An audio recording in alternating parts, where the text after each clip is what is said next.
le sport avec Adidas, alors là c'est pareil, on a beaucoup d'événements sportifs qui ont repris ou qui vont reprendre cet été. Alors est-ce que ça porte la valeur? Oui. Ben justement, en fait, on le voit très bien sur le graphique que vous mettez à l'écran.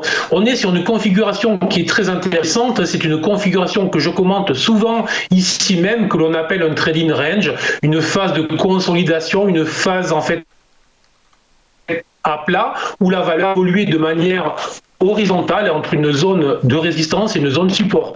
Là, on a en fait une zone de résistance très claire qui est située sous les 305 € et une zone support qui est située entre 250 et 260 €.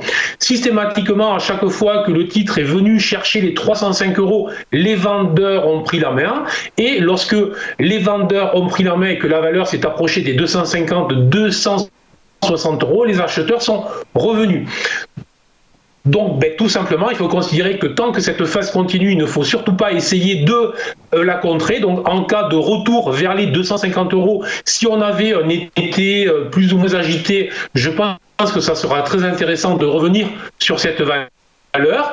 Mais à l'inverse, si la bourse continuait, si les bonnes nouvelles continuaient, si les banquiers centraux étaient toujours là pour nos amis, les investisseurs, nous-mêmes, donc, tout simplement, on va surveiller la cassure des 300-305 €.